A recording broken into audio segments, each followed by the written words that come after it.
truth is out, and they say,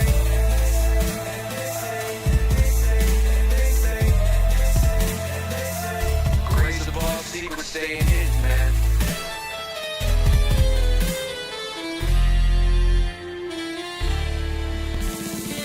SNL in the newscast, tell them Lou Elizondo got the last laugh. More specifically, Greer with the flash drive. File so big they make your past die.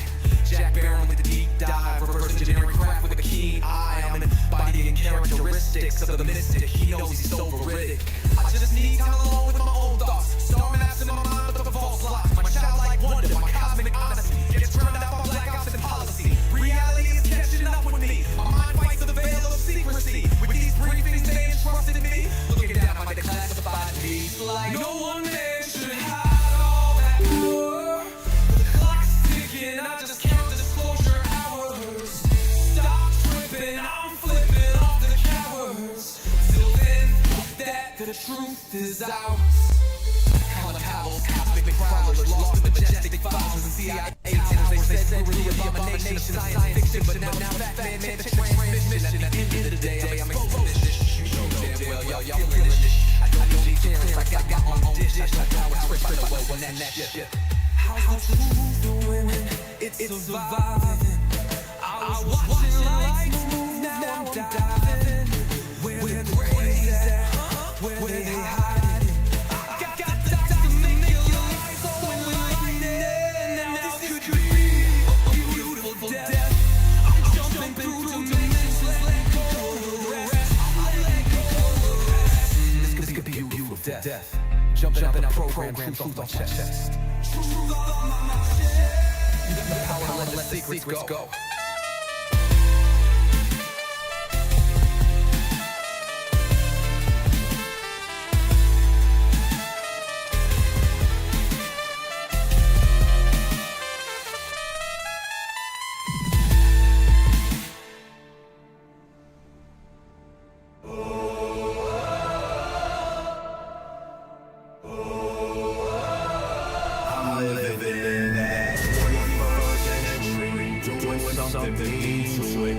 Dropping truth bombs, no one's ever seen to it.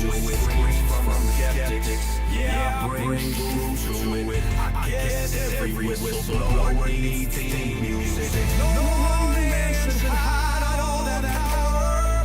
The clock's ticking, I just count disclosure hours.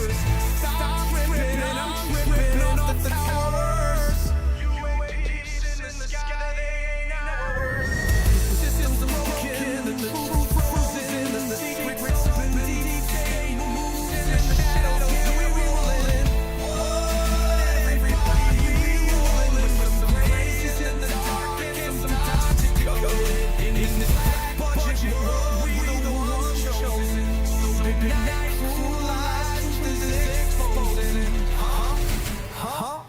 Truth is exposing. This way to reality. No one man should hide all that power. The clock's ticking, I just count the hours. Stop tripping, I'm tripping off the death showers. Till then, that the truth is out, as they say.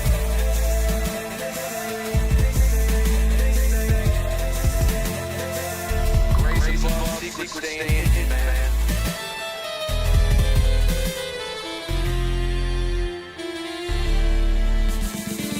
SNL in the newscast, tell them Lou Elizondo got the last laugh. More specifically, what you know about rolling with the grays in the night? Stephen Greer dropping truth, exposing every light. Bob Lazar in the game, know what the craft can do. Anna Paulina in the house, grilling every crew. Eric Davis on the mic, talking for alien species. When the whistleblowers speak, governments fall to their knees. Sightings in the sky, better take another look. I feel like I'm floating in the cosmic truth. Ay, UFO news dropping. Eric Davis on the mic, talking for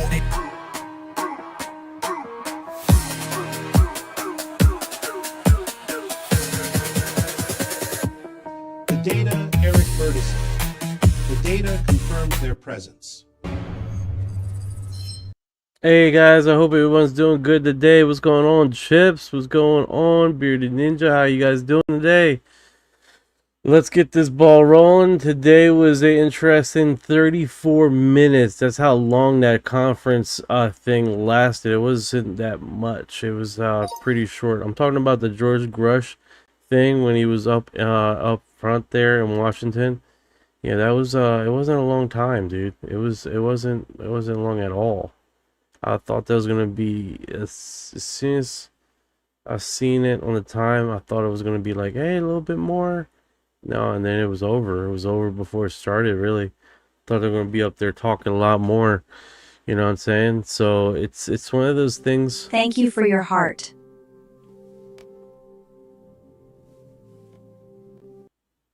It's one of those things, man. We are definitely UFO chips has arrived.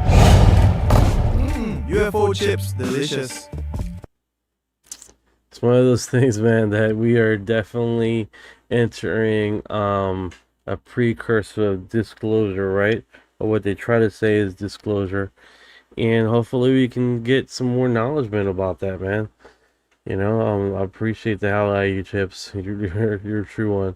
I like the way he said they're bipedal humanoids and sentient plasmoids. Yeah, man. There's a lady here, UFO Anna, and she follows the plasmoids quite a bit. So she was super excited that they mentioned that on there. So we're gonna probably play it again just for get everybody else that hasn't watched it up in progress and analyze the footage as we discuss it. And I think that'd be one of the major things that we're doing here. Just to talk about it in more depth here.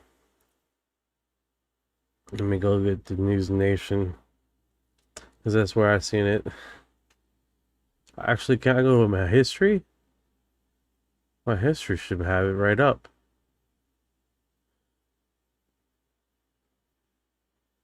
Oh, that's weird.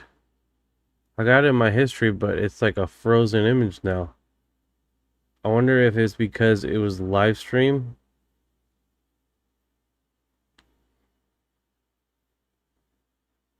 That's weird.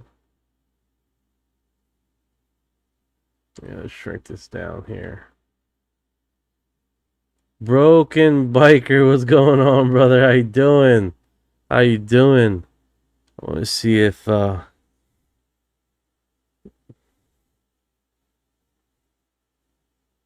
see if I do that. See if that. There we go. See where that goes through. Okay. All right. Let me see what's going on here, because this is like they got this on like a frozen thing. 9 p.m. Did you send those applications?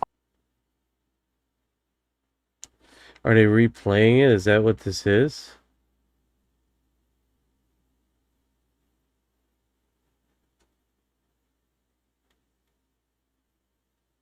No, that's not what this is. Oh my God. Alright, pause this. Like, I went to my history and I went to here, so I don't understand that. Let me see how this plays out. Go to home.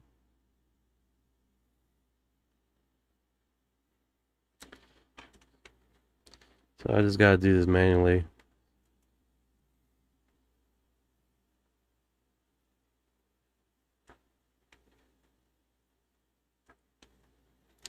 Yeah, as I get set up here, man, I hope everyone's doing good.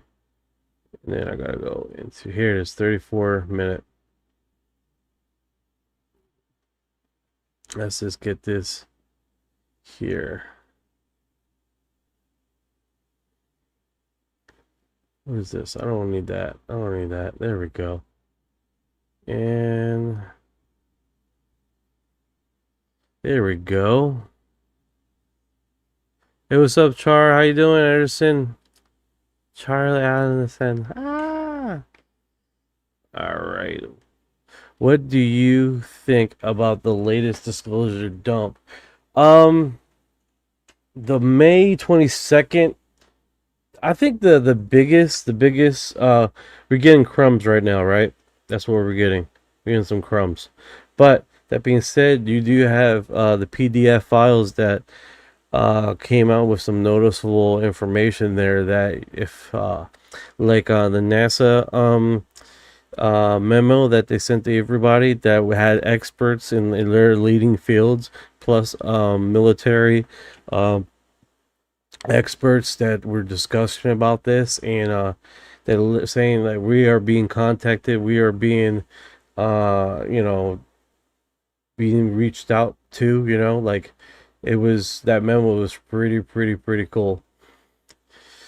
Chico, what's going on today? It was a good day for us. Yes. So we're disclosing, that's what was about, right?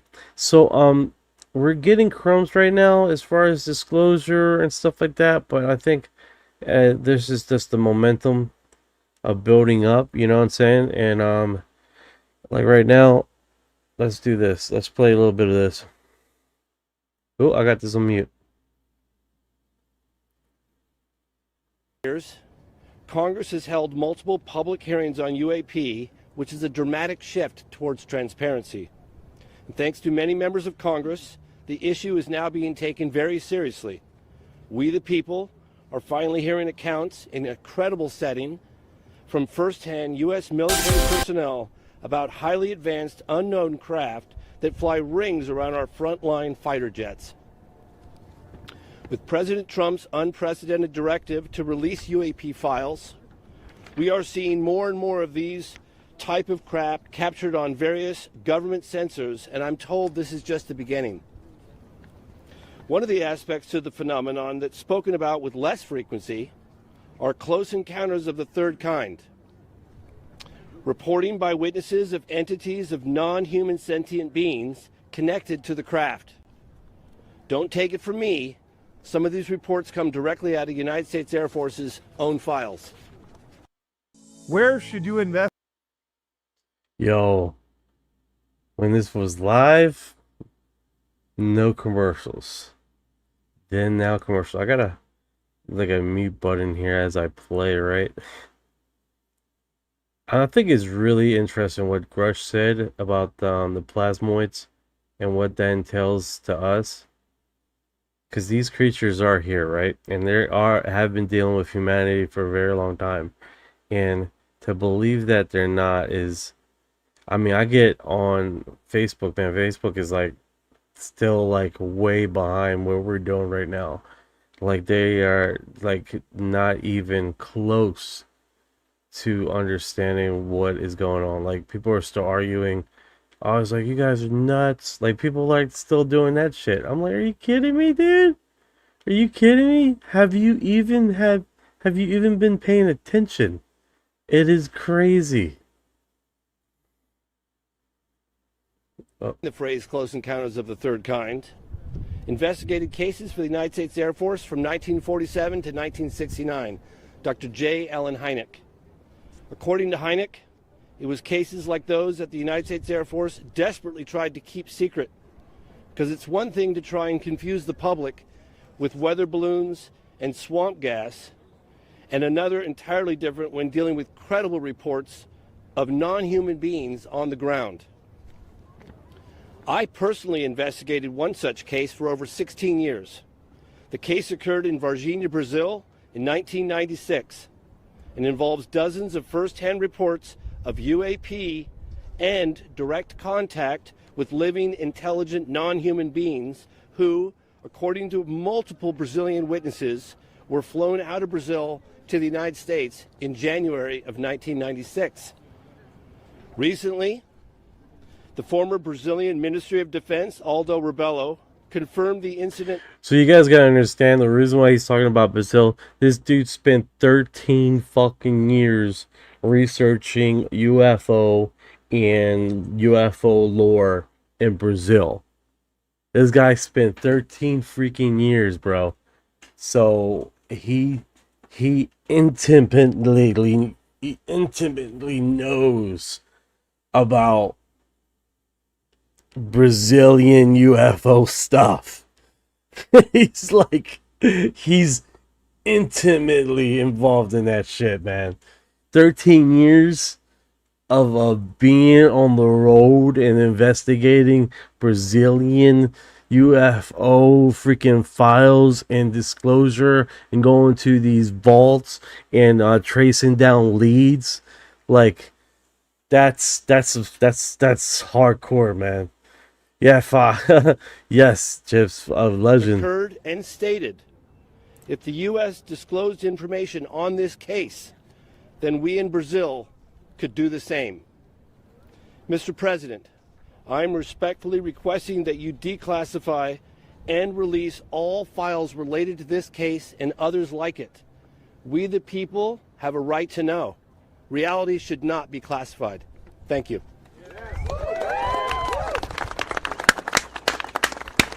Hi, everyone. Thank you for being here today. And I just want to say, especially for the members standing behind us, as you know, this Congress, we were given permission to stand up the task force on declassification of federal secrets.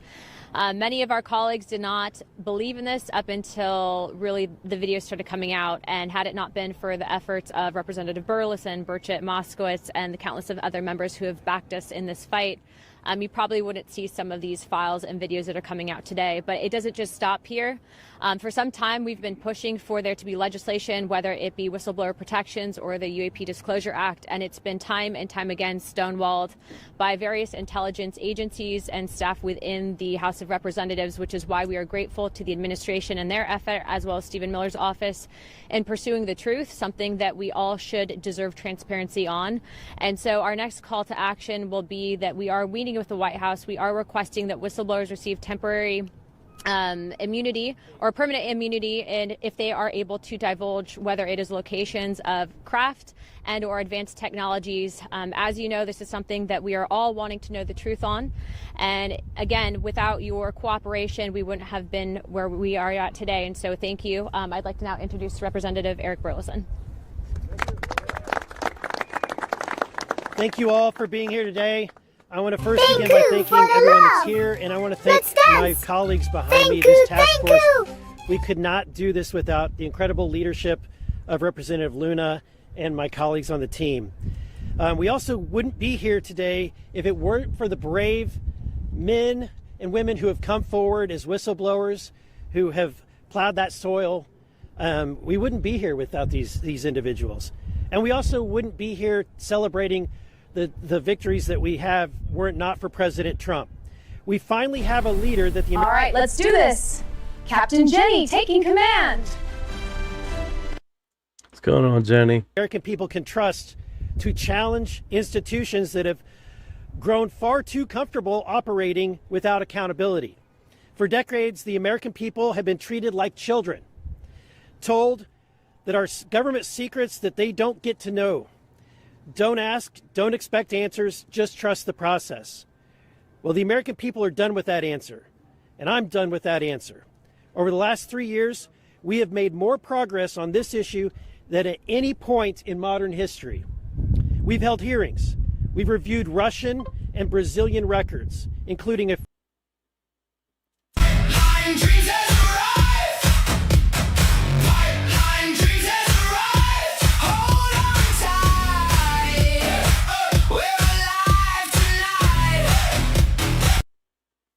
What's going on, brother?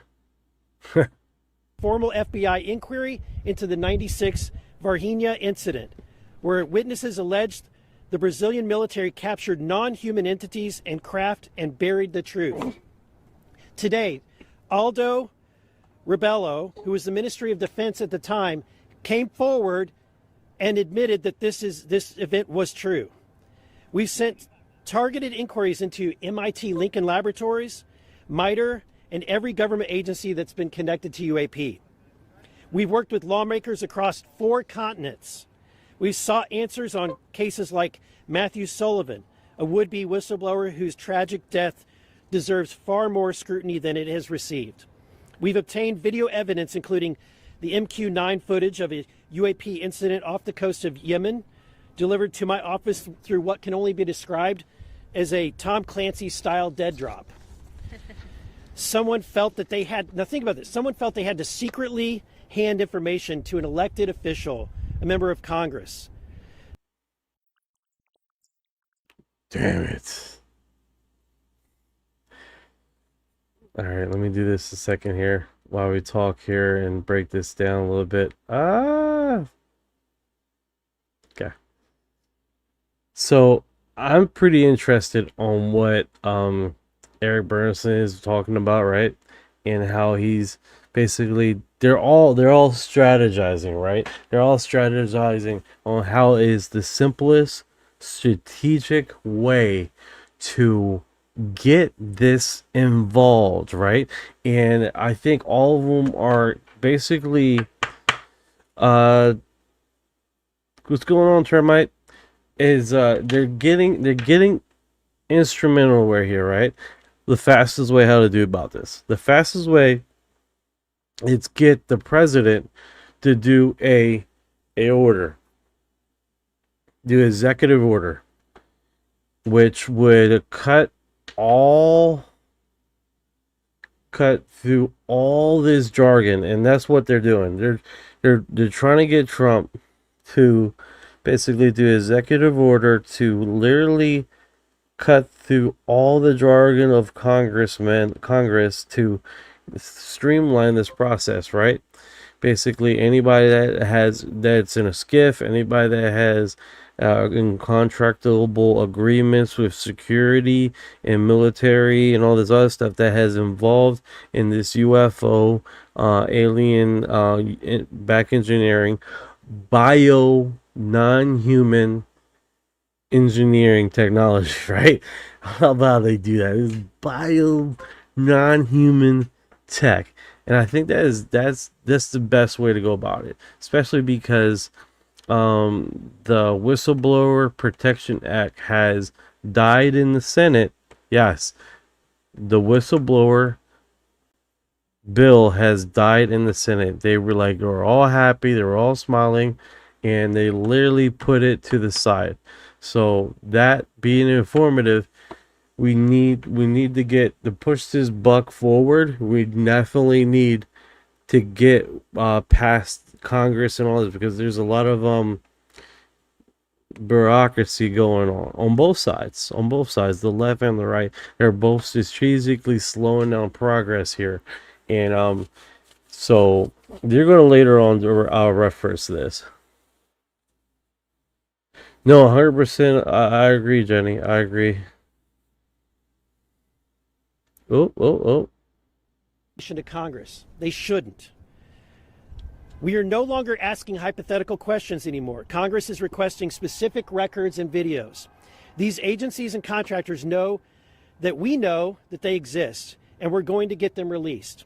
We continue to receive credible claims of recovered craft and reverse engineering programs that may have operated for decades outside of any oversight. Those claims point to specific facilities, contractors, records, and people. Congress has a constitutional duty to follow them, and that duty does not vanish because someone stamped a document classified 30 years ago. It does not vanish because... Thank you for telling me that. I did not realize I did that still. Sorry about that, guys. Because some bureaucrat says so. It does not vanish because a program has become so compartmentalized that even elected officials are expected to look the other way. The Constitution gave Congress oversight, authority for a reason. No elected bureaucrat has that authority. This information is not yours to keep. It belongs to the American people. They own it, and they deserve the truth. The most important people in this story are the whistleblowers. David Grush, Admiral Gallaudet, Dylan Borland, Jeff Nusatelli, and the many others who haven't been named yet. Their careers were upended. Their families were torn apart. They endured an avalanche of stress, all because they believed this information belongs to you, the American people, and they attempted to and tried to get it to you. Some will say that they should have used more proper channels. To hell with the safe way. The safe way protects the system. These are people who simply wanted the American people to see what they know, and they deserve protection. They deserve our respect, and they deserve a second chance. And we are at a different time. This is the age of disclosure. Mr. President, I'm asking you directly, waive the non-disclosure agreements that still bind these patriots. Grant immunity to anyone and everyone who has already come forward and everyone who will come forward. Open the door and let them speak. Because unless people know they will be protected, why would they come forward and step forward otherwise? It is time that we flip the script entirely as well. It has been said by people in positions that know that even presidents have been kept on a need-to-know basis, that Navy pilots, admirals, and generals describe programs to senior officials that commander-in-chiefs were never briefed on, career bureaucrats who view presidents as temporary help, here today, gone tomorrow. We're approaching the biggest Motherfucker. birthday in our I mean, Eric Burson does agree. I mean, he does need to protect those society that risk all to spread the truth. No, I agree. Like, you know, we definitely need to protect those whistleblowers, dude. Bottom line, dude. And it's one of those situations where we're not only trying to protect them, but trying to empower them, you know, by adding new laws and regulations to let them speak what the American people need to listen to, right? Because we are paying in these programs and we have no idea how long and what they have been doing without regulation, without eyesight, and literally just running amok on what you know. It's like the rats may play when fuck, I fucked that all up. basically when people are not looking, man, they do some horrendous shit. And I think that's one of the initial things is that we're not just talking about disclosure. We're talking about humans that are in these programs that now are not protected. If you think about this, right? Not inherently that you're not protected and being injured in these programs, your families are not going to be protected also. That's like Area 51, like literally what's going on, 2487 down under, what's going on? Yeah, so it's one of those situations, man, is if these have open disclosure, just parameters of safety, you know, and they don't do that. They don't do that. They just leave it like, oh no, it's top secret, and then they just let these people suffer. That is not classification. That's a constitutional crisis. Transparency must be the default in the United States of America, and it should be required for those with knowledge to come forward, not wait for us to ask. There must be real penalties for officials who knowingly withhold information from Congress. Playing dumb is no longer acceptable. Hiding behind classification is no longer acceptable. Mr. President, you know that the agencies lie. You know that firsthand. They have lied to you. They have lied about you. They do not cooperate easily, and they never have. This is the moment. Use the authority that you have, Mr. President. The American people are behind you. And to everyone listening today in government, working for a contractor, retired, anywhere in the world, come to Congress. Come to these group of people. We will work with you. This is a worldwide call for action. And what you know, and help us please release every record, every file, and every piece of information. The time is now. Thank you. And with that, I'll yield to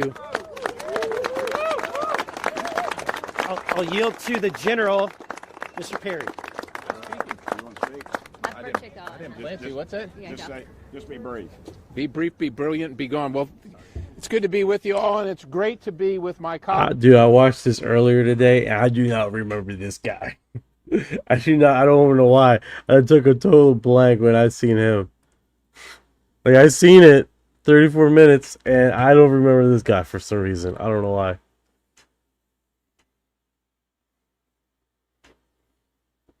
Most deaf. Colleagues and people that want transparency in America, and just like my good friend Mr. Burleson, Representative Burleson, said this isn't the government's information. Unless there's some kind of national security element that's going to imperil our safety, this is our information.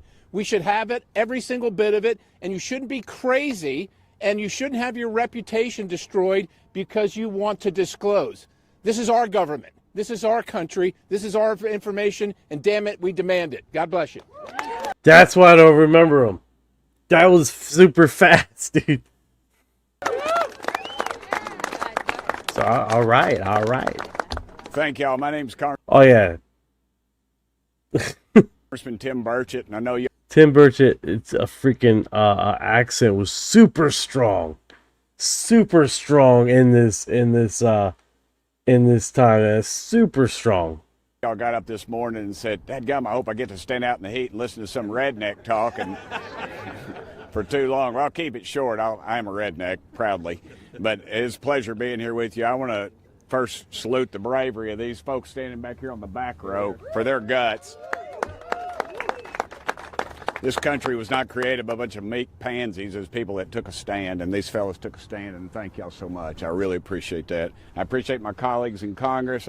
I even have to say it, I have to appreciate my friends in the media today, so there you go. I've crossed over the divide. But, you know, I talked to the president about this issue, and he kept his word to me. He kept his word, and I think that's important. But I think we also need to remember, too, nobody talks about how to... No one talks about, like, I hate these commercials. It's straight 100% AI, dude. It's ridiculous. Start chair Tai Chi when your belly sticks out like this. Open it up. Yeah, it's... Oh, okay. That was a short one. That was a short commercial. They're making it shorter now. I'm glad they did. Oh. Punk in a man bun tells me the president's on a need-to-know basis, folks. That ought to tell you right there what we're up against. I love it. Man in a air bun. Fuck.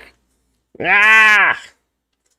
Raymond Parson, what's going on? Against corruption, we're up against a cover-up. This thing's been covered up at least since 1947.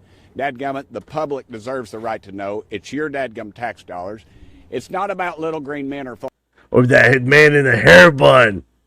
Fuck that man in a hair bun. Shit. Flying saucers. It's about what are we spending all these millions and possibly billions of dollars on that these idiots tell us don't exist. And then yet we turn right around in the skip and then they tell us they do exist. This is a cover-up. You all know it. We know it. We demand the answers, and dadgummit, we're going to get them. Look, we got one or two bites at this apple. Please be careful about the false information that's coming out of Washington on all this stuff. Trust your gut. You know what's right. You know they exist. You know this has been a cover-up since before most of y'all been born. Thank y'all so much. Let's keep fighting for the truth. And thank you, Donald Trump, for keeping your word to me. And you all deserve to be in that skiff with us. We shouldn't be the gatekeepers, and none else of these jugheads up here should either. All right? Let's get at it. Thank y'all. That's right. Love how he does it, man.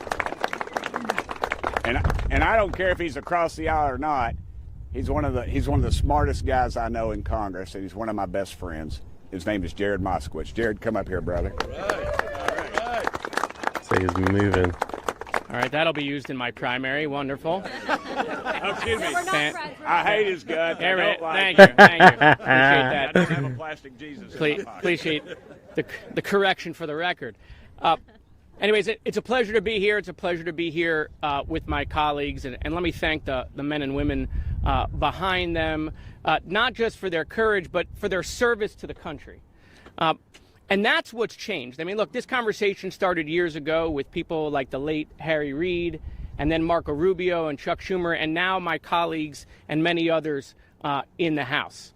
But one of the things that changed is the quality and the caliber of people who are coming forward who have served our military, decorated people with the experience, airline pilots, and the technology in our hands, and the technology that our military has. That's what's changed. And what's also changed is we started asking questions, very simple questions. And this is what got me interested in the topic. We would ask questions, and they would then push back. And we would ask more questions, and the pushback became more significant. We would try to put language in an amendment, in a bill, and they would oppose it. They would secretly go to the chairman of committees to strip that language out. And that became clear to us that they were hiding something. And so listen, I don't know what the full truth is, but I know we're being lied to. And the American people know that also. And so look, the time for disclosure is now. Disclosure today, disclosure tomorrow. The American people have a right to know. We know about these advanced... When he initially said this, I thought he was going to put disclosure today, disclosure tomorrow, disclosure all day long, and then like he just went up like a fucking disclosure, right? Just ramped it up. He kept, but he didn't do that. I was like, oh, okay. Technology programs. We know they come out of Area 51. They did when we went to kill Osama bin Laden with an advanced technology helicopter that Congress never funded. There's trillions of dollars missing at the Pentagon. Where does that money go? And so it's time for the government to come forward. And what we need... That's right. Disclosure forever. We need your help. All of you here. I get asked this question by people in my community more than anything else. What does the government know, and why aren't they telling us? The American people can handle it. They can handle it. I trust them. And it's time that we tell them the truth. Thank you.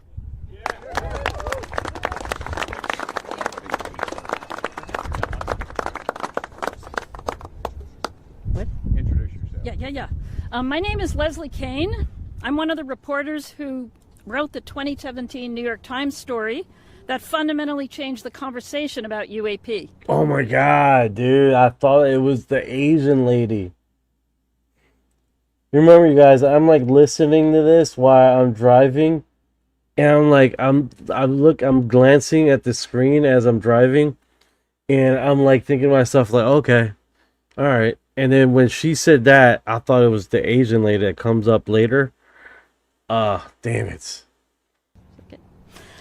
In the years that followed, members of Congress met with Navy pilots and received classified briefings. Some came to realize that the observed objects were highly unlikely to be American, Russian, or Chinese technology, but nobody would publicly confirm what they were. Then, in 2023, the conversation changed again. Former intelligence official and whistleblower David Grush met with members of Congress, providing them with detailed information about covert government programs that he said possessed craft of non-human origin. This had been hidden from congressional oversight for decades. I was privileged to have interviewed Mr. Grush extensively before publishing his story with my colleague Ralph Blumenthal 3 years ago. 6 weeks after the story broke, Mr. Grush testified under penalty of perjury in an open congressional hearing. While under oath, he spoke about an ultra-secret crash retrieval program and stated that some craft contained specimens or pilots, which he called non-human biologics. The potential existence of another living, intelligent, advanced species has more implications for humanity than the recovery of technological hardware. Now, the conversation needs to shift again, with more of a focus on biology and less on technology. Having served for decades on the staff of Congressional Intelligence and Defense Committees, Kirk McConnell, who is standing here today in the back. This professional 32... Oh my god, that scared the shit out of me. Let me do that. When she was talking about biologicals, right? I was listening to Art Bell's last one of Art Bell's highlight shows. He was interviewing one of the surgeons that basically Lear, and he literally was talking about removing objects out of people's bodies that was alien abducted. Wild, deep stuff, dude. He passed away though, but the documentary is still out there. It's freaking wild. Absolutely wild. He was present in classified settings when highly credible sources briefed senators, including Marco Rubio, about recovered non-human bodies. Unlike legitimate national security concerns that require us to keep advanced technologies of non-human origin secret, that justification should not apply to biological evidence.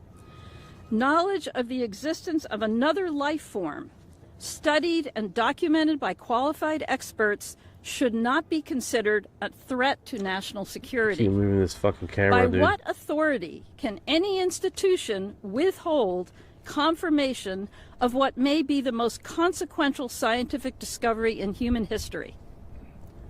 Knowledge that we are not alone does not belong to any government or military. It belongs to all of humanity. Today, I call upon the President to prioritize the declassification and public release of any evidence concerning recovered, advanced, non-human biological entities. Thank you, and I turn this over now to David Grush. David Grush. I'm tall. I'll try to enunciate. Good afternoon. I'm Dude, how tall was he? You seen that? Dude's like fucking... here today because my leadership on the disclosure issue is part of my continued service to the nation. I took an oath as an Air Force officer swearing allegiance to the principles and the framework of the U.S. Constitution. A fucking foot and a I took that half. oath seriously The whole then, camera and I moves. take that oath seriously now. And if this is one of my final duties of public service, I want it to be this: helping Congress and the President restore lawful accountability over activities and spending that should have never been placed beyond constitutional oversight, and to be transparent with the American people. There are a myriad of issues across multiple cultural, religious, and institutional spectrums. The topics here that we're discussing today go beyond life in the universe. There are serious homeland security and airspace safety issues. There are relevant counterintelligence and technology protection issues that must be taken into consideration. For decades, unknown objects have freely operated in restricted airspace in large metropolitan areas and critical infrastructure, and the agencies responsible for securing the homeland cannot adequately defend against it. This is a serious national security issue. In my official duties, I was exposed to human and signals intelligence information concerning foreign adversary, UAP crash retrieval, exploitation and study efforts, adversary views on U.S. legacy program reverse engineering efforts, and U.S.-held audiovisual information related to crash retrieval matters, such as the recovered vehicles and the associated biological material. One must always be concerned about adversarial disinformation when you're getting foreign intelligence, but I was able to cross-verify this information internally to back up the foreign government assertions. Many of the president's team has been kept in the dark by high-ego, politically appointed actors, both because of incompetence and malicious intent, has subverted the president's order on this issue. Furthermore, some of this foreign intelligence has not been provided to Congress despite lawful requests to the Defense Intelligence Agency last summer, and also having formally been published across the IC and analyzed by such analytical centers such as NASIC. These records belong under congressional oversight, and I believe DIA should stop obstructing Chairwoman Luna's task force and provide those documents to Congress and enter it through mandatory declassification review so the American public can see some of the foreign intelligence I had access to. Secrecy around this issue did not appear overnight. Subsequent executive orders, Secretary of Defense memorandums, compartmented security, basically nullified Congress's role with the judicial branch with oversight of this issue. Remember, classification exists to protect the nation. Executive Order 13526 discusses what can and cannot be classified. Embarrassment, hiding funds, criminal activity, and the basic information about scientific information in the universe is unlawful for it to be classified. And this is why whistleblower protections matter. Through my federal litigation ongoing with the Department of War, I learned that the Air Force worked with an external agency to seek an investigation of me for alleged unauthorized disclosures punishable under the Espionage Act after I testified in front of Congress in 2023. discussing the results of my congressionally directed investigation in the support of the first Trump administration. This should concern every member of Congress, regardless of party. Here's what actually happened. These commercials are tripping me out, dude. Alright, so what I'm going to do is I'm going to put that here. I pressed the wrong one. Okay. No commercials. Yeah, so, hey Mac, what's going on, 56? That's cool, you love the show, brother. This is definitely entertaining, man. We go from one thing to the next. Yeah, when they start putting in personal investigations on these whistleblowers and start trying to destroy their livelihood, dude, that can't happen, man. And I think that's the major reason why they try to file for that whistleblower act, protection act. Like that needs to go through Congress, man. And it really, because they dropped it and they basically put it in a cupboard and they forgot about it. And it's like, that's so wrong. It shouldn't be. These people should have protection when they go through this, especially when on the basis of disclosing one of the biggest things in humanity, right? To this day, I'm still fighting years of record withholding, administrative obstruction, and a prolonged effort to get a medical military retirement that I still am not in a retired status. He's not getting an income. That's literally what's happening here. He's not having a fucking income. He's probably working on other shit right now, but not for his services. This is also a real fraud, waste, and abuse issue. President Vance's task force is sharply focused on the issue of misuse of funds. The same accountability problem applies here. And during my investigation, I found slush funds to the tune of billions of dollars per annum for these activities. We cannot have one standard for the American people and another standard for the deep state that hide behind the veil of secrecy. President Trump has the authority to create an enduring legacy of government transparency, accountability consistent with national security protections. Disclosure should not depend on leaks. It should not depend on the public taking my word for it or anyone else's. American people deserve more than vague denials and selective releases of prior administrations, to include through troubled organizations such as ARA.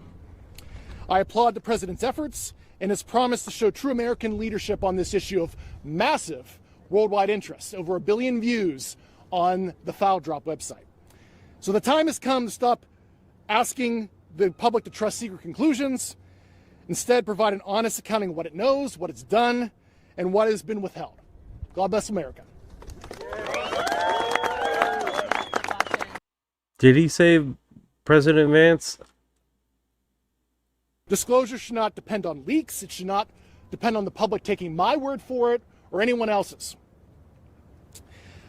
American people deserve more than vague denials and selective releases of prior administrations, to include through troubled organizations such as ARA. I applaud the president's efforts and his promise to show true Applaud the president's efforts. So American leadership on this issue of massive worldwide interest, over 1 billion views on the File Drop website. So the time has come to stop asking the public to trust secret conclusions. Instead, provide an honest accounting of what it knows, what it's done, and what has been withheld. God bless America. that's good. I think we have about 4 minutes before they call votes to open it up for a quick round of questions. So if you guys can just, let's start with Real America's Voice. Great. I have a question for David Rush. Can you confirm for us how many species? These reports have said that there are perhaps 4 different alien species raised. How many species are you aware of? All right, so the question is, we're getting notice that there's 4 different alien species. What can you say to that? I certainly don't have the compendium. It's a continuum from corporeal bipedal type life to, what I would consider like sentient plasmoid life. But there are several that the U.S. government is aware of. So right there, he just said, yeah, he agrees that there's initially 4, but there's much more. Bipedal, plasmoid, and other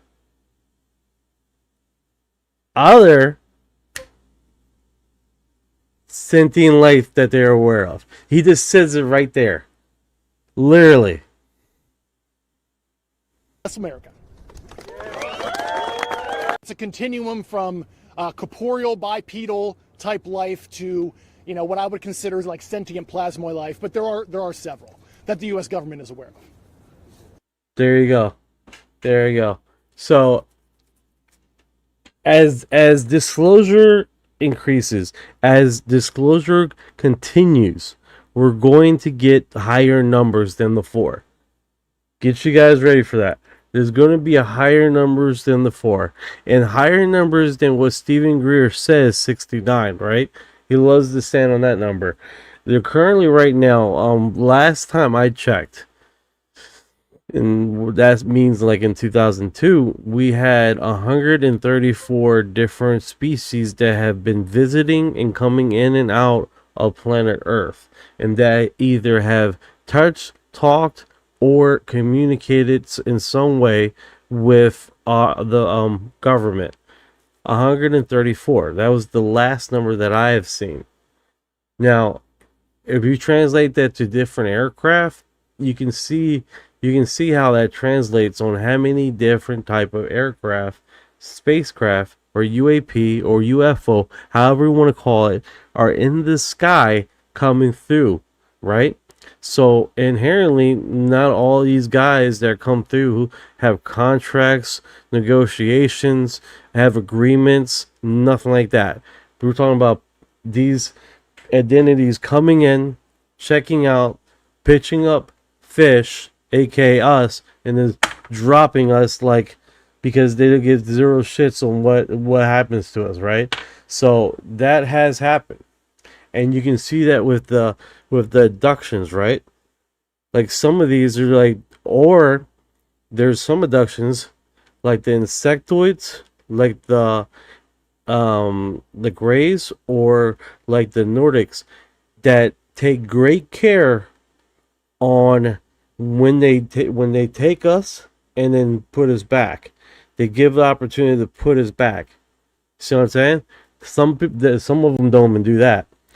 Like that one guy in the state park, it was like they're flying, aircraft is flying, and oh, we don't need you, and just dropped them off the fucking side of the mountain.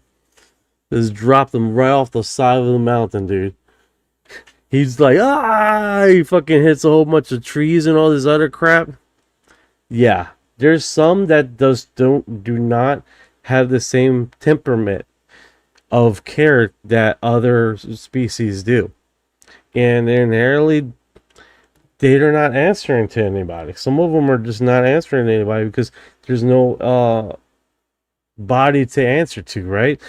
I mean, you can imagine what happens in private. Look, to be honest with you guys, since in the last 20 years, right? In the last 20 years, we have missing persons reports that has increased by 70%. 70% worldwide. They argue that it has because of war, famine, dislocation. They argue this, but we're talking about 70%. It's not broadcast on the news. It's not discussed on the news. That 70% is fucking nuts, guys. In the last 10 years, that is nuts. Okay? So, like I said, not all these people, all these sentient beings have agreements with our government, right? So, food for thought. Just take it as you would want. Oh, we're looking over the broadcast this afternoon around 1 p.m. that David Grush was talking about. Okay. During the course of your investigation, it's been surfaced to the public that there's been a program by the name of Immaculate Constellation. During the course of your investigation, did you recognize that the infrastructure to support such a program for exfiltration of data from federal systems would exist? Yeah. So, Immaculate Constellation, have you recognized any data that has been distributed or been controlled by the government or known identities of the government? Can't comment on the content of that program. I've discussed on my interview in Judicial Watch that was a National Security Council program, and the secrecy started in 1954 through an Eisenhower executive order that created that infrastructure. Thank you very much. Yeah. Kristen Fisher with the Endless Yep. Void. When you look at where we are right now in this moment for the disclosure movement, Oh my God. But she was saying, can you discuss on the disclosure procedures now compared to, and then that's when this this commercial is. But I mean, inherently, that's what it is about, right? We're trying to break down what is being done to disclosure, and I gotta pause it. There you go. And what's the protocols and how they're stopping people, right?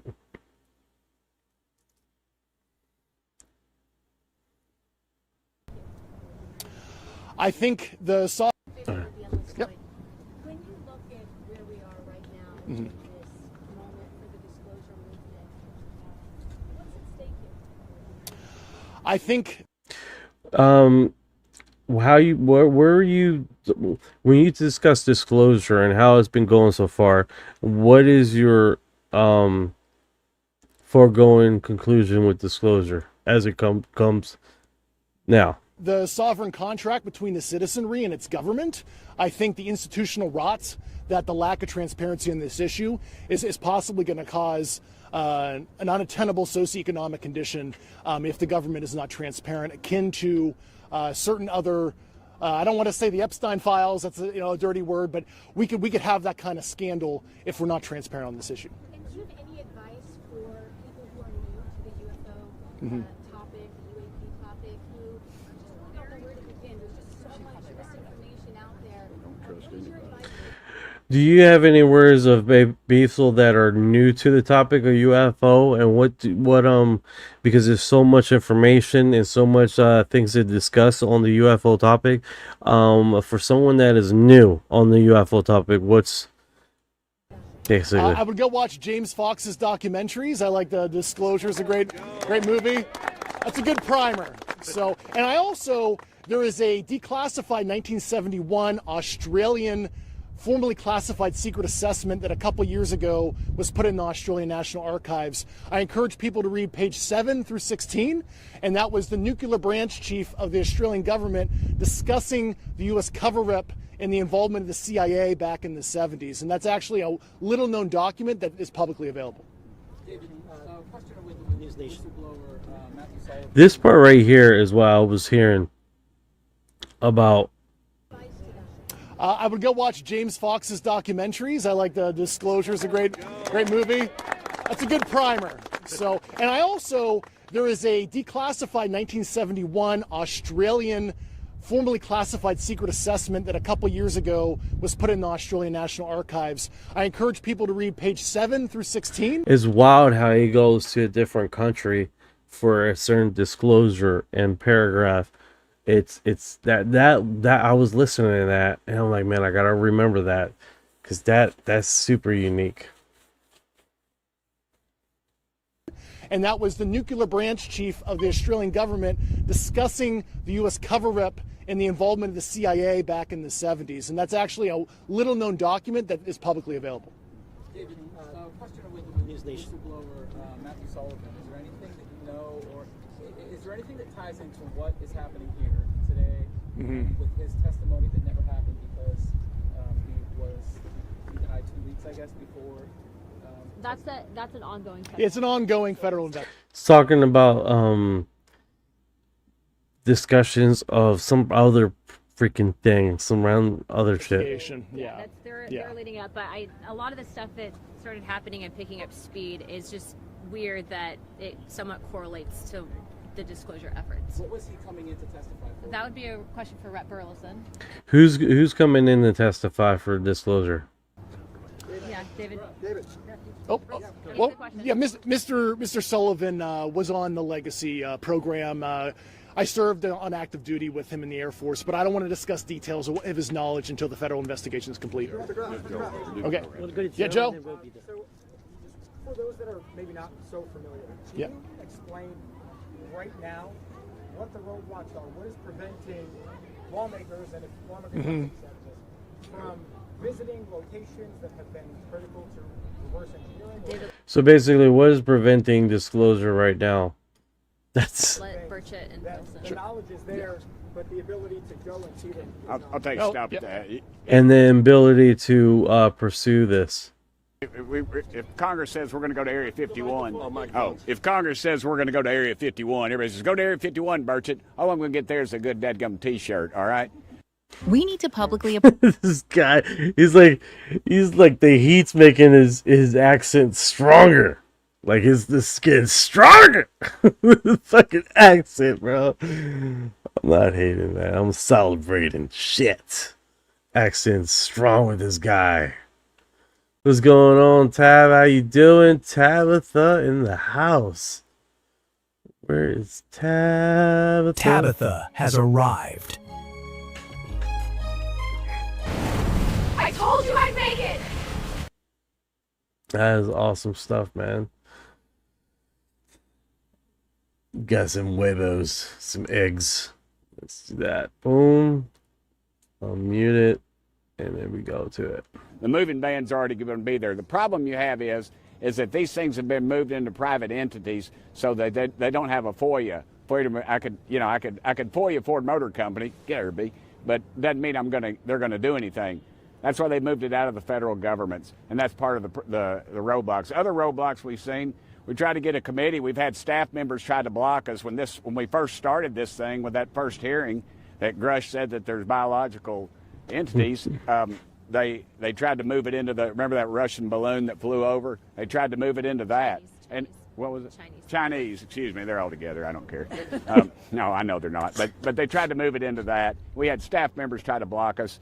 Just the top level. We've been in a skiff before, and we had a member of Congress come in and just try to disrupt the meeting, try to disrupt Grush, throw him all these trick questions, and he answered every dadgum one of them just right off the bat. He knocked it out of the park. So.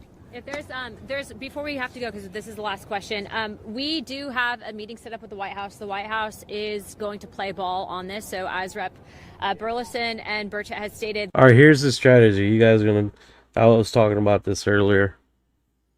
They are following through on everything that we are sending them. So the next course of action and something that they are willing to entertain is if you are an intelligence official or have knowledge of locations of materials, and in doing our due diligence and following up the task force, they are considering, and I do believe that they are going to be providing immunity permanently so that people can't be hit with a violation of the Espionage Act. So again, there's a lot of people that have a lot of information, but it's really, can we prove it, and what information can we then bring? It's probably because I got it so expanded.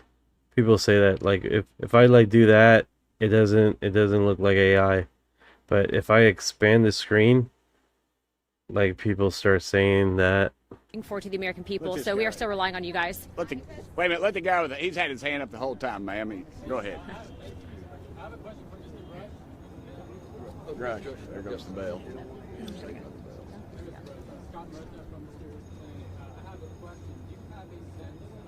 Fucking tall.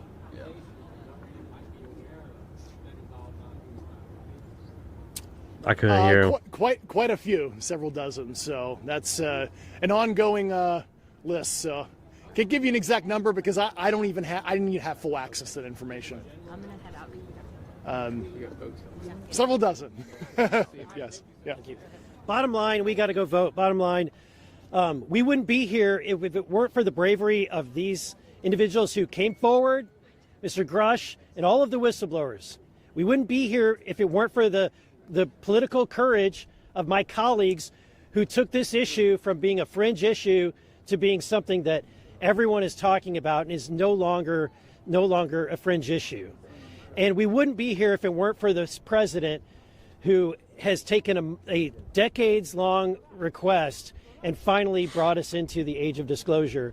And so, and I want to say thank you to the press as well, to James and to Leslie and to everyone who has helped cover this topic. We're here to fight for the American people, fight for the truth. And again, our last call to action is we want to challenge every foreign country.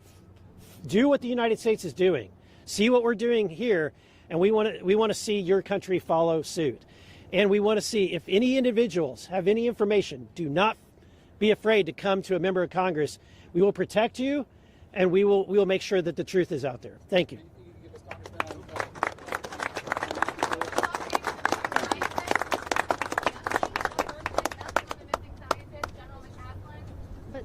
It's shady. Y'all are the media. You figure it out. Of course there's something going on. You had 14 rabbis, 14 preachers, 14 used car salesmen disappear. You'd be asking questions. There's something going on. What? He was pertaining that to the scientists.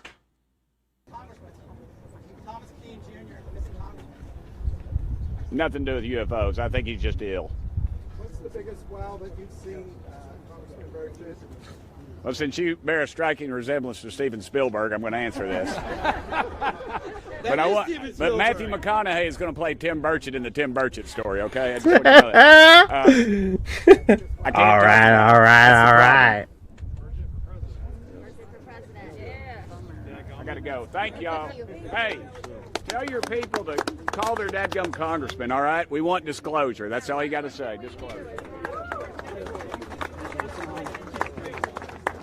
Thank you. Leslie, you doing?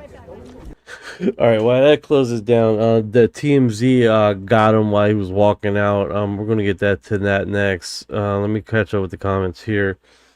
Let's see. Hell yeah, the media. Okay, so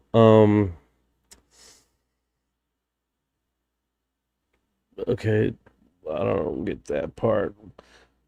One of the aliens I have trapped to the barn escaped last night. Good for him. He got escapee. Thor, I guess the only left is for the ETs to show up themselves, and then a single piece of toilet paper on the planet will be gone. 100%.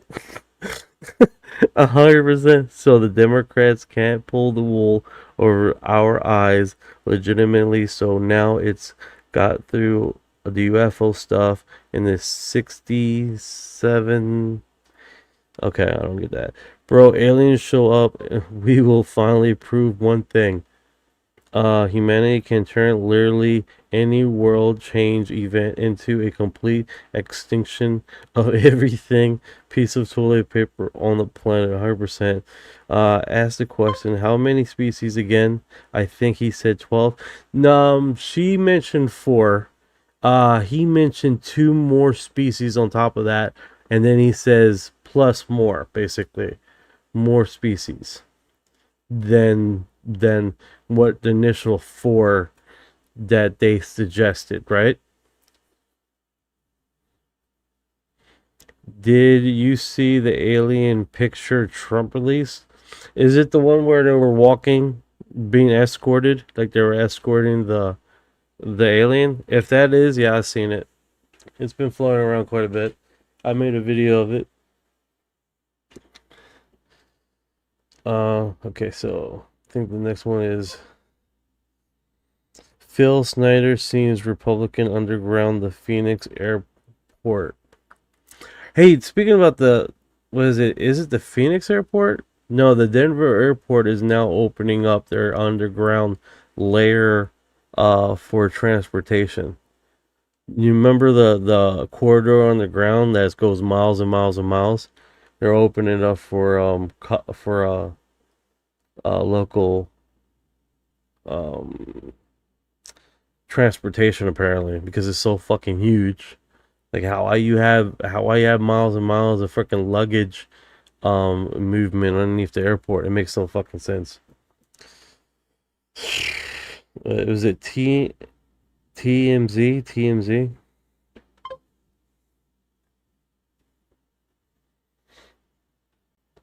Okay, so TMZ.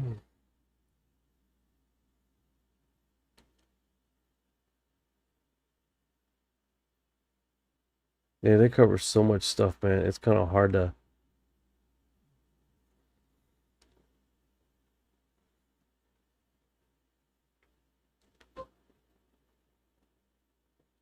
Wow, that's falling onto a random... I think it was a short that he was talking to him.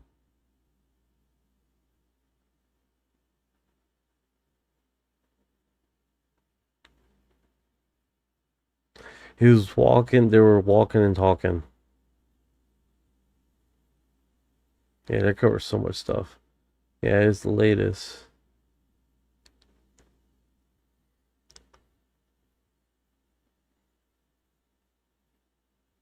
Let's see, it's here.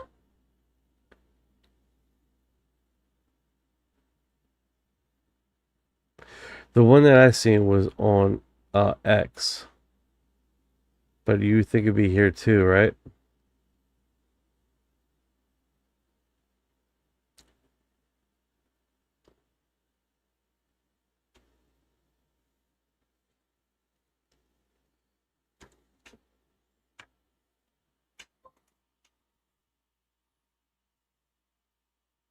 Is this the one? Yep. With TMZ, you're the whistleblower who really made the UFO debate mainstream. Do you know people who work in the Pentagon right now who are too scared to speak out right now about UFOs or extraterrestrials? Certainly, because of what happened to me had quite a chilling effect with current and retired federal employees. So certainly, yeah. So there are a lot of people right now who want to speak out, but maybe are too scared to. Absolutely, it's a fair statement. Given, the way I kind of view UFOs, everyone's talking about how we need more transparency, but if this information becomes public, don't you think there's a chance that the American public will lose their mind and think, what else is the government hiding about us? Like, can it turn into a bad thing? That's certainly a possibility. I don't know what else. This is the only conspiracy I know about, but I think that is a concern of mine. You said that you know of extraterrestrial life. Do you think that this could be dangerous to us?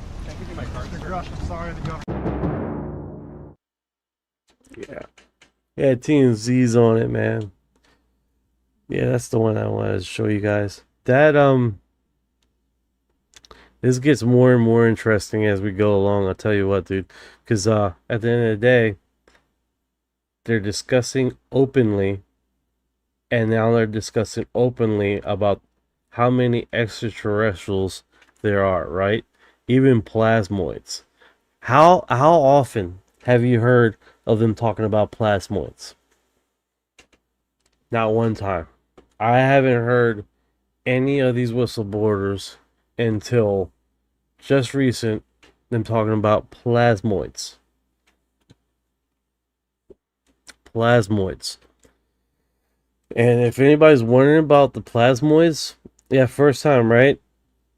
It's like they're opening it up, right? They're opening it up to discussion. And like I said, as we go longer and longer with this disclosure, we're going to find out there's more and more of different type of extraterrestrials that have them they talk about besides the 4, right? So this is another one. Okay. Yeah, I'm gonna watch that. I gotta see tickets, man. I gotta see tickets. I'll probably do it tonight. Look at tickets.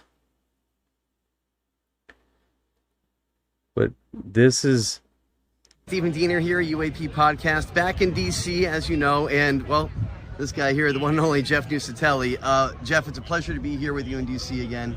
I know this is something that obviously is near and dear to your heart, being at the last congressional hearing, being a witness, and now here we are today for the next step, this call to action for UAP transparency and for whistleblower protection.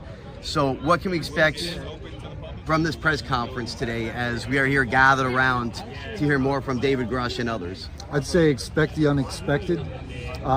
What this is really about is trying to declassify reality. There's parts of reality that we're not allowed to know about. And David Grush is putting, himself out in the front of this fight to try to ask the president to declassify parts of this phenomenon because it should not be withheld from humanity. If you could say one thing, Jeff, before we start here, because I know we're gathering around, to the president or to his staff, to his advisors about this issue, what would you say?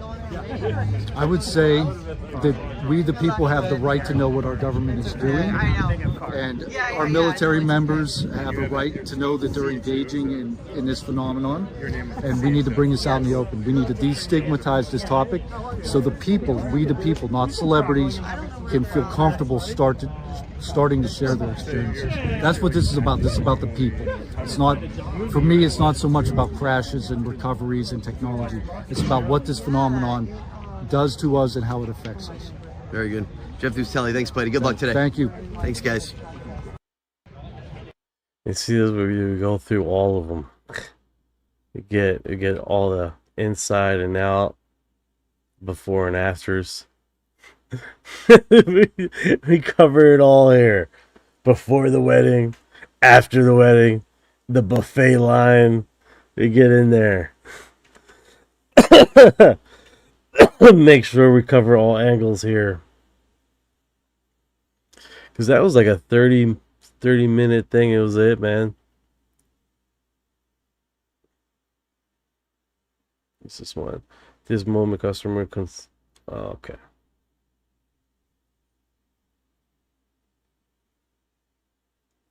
This has already been noted. Let's see here. What is this? Whistleblower Gail Markery, I am registered nurse. This is COVID. Yeah, there's a lot of horrendous shit that happened during that time. Let's see if I can do control. Reduce the image. I can't. David Grush, Australian National Archives. I encourage people to read page 7 through 16. Link. They declassified 1971 Australian formally classified secret assessment that a couple years ago was put in the Australian National Archives. Encourage people to read it. Please give me a link. See, man? You see? I think Chips was asking about that. Hopefully Chips didn't lead the search for it.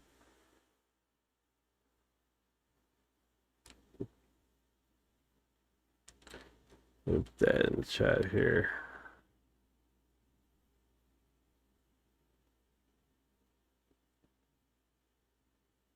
There we go.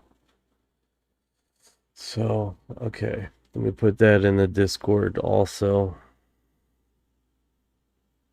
so we don't lose it. All right.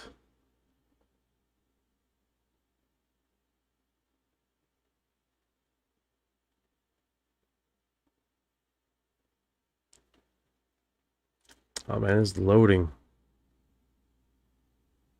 This is loading.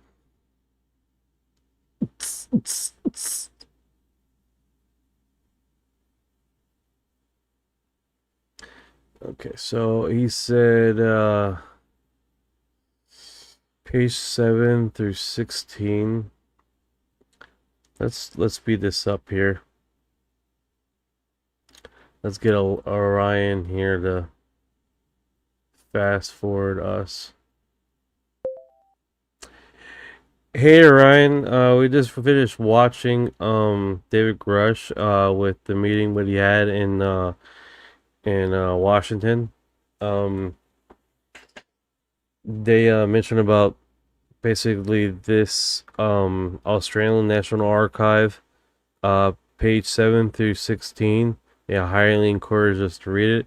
I figured I'd just do a shortcut and send it to you and see exactly what it is.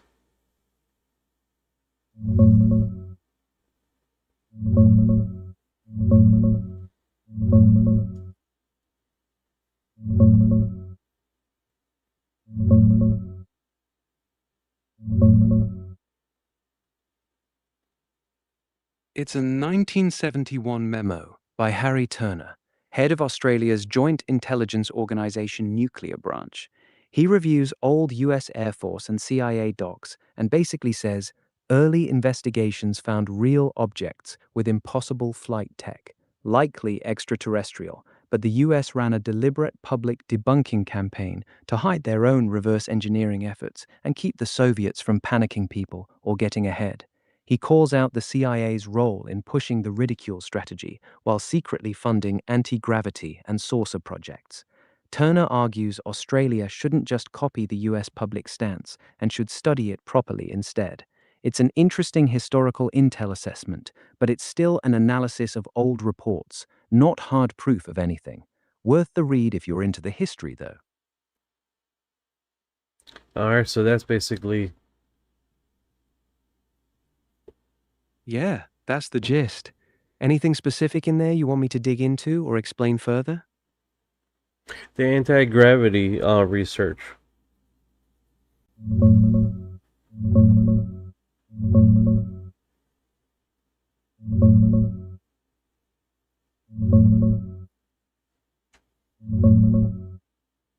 Turner says the US launched a crash program into anti-gravity right after the big 1952 UFO flap.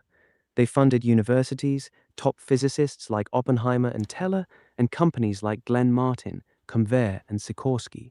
46 projects by 1966, most run by the Air Force. He calls it completely irrational for normal science at the time, so the only explanation that makes sense to him is they believed UFOs were real and using gravity control for propulsion. They wanted to crack it before the Soviets did. Hey, 1953, $10,000. Inflation, what is that equivalent to do in today's dollars?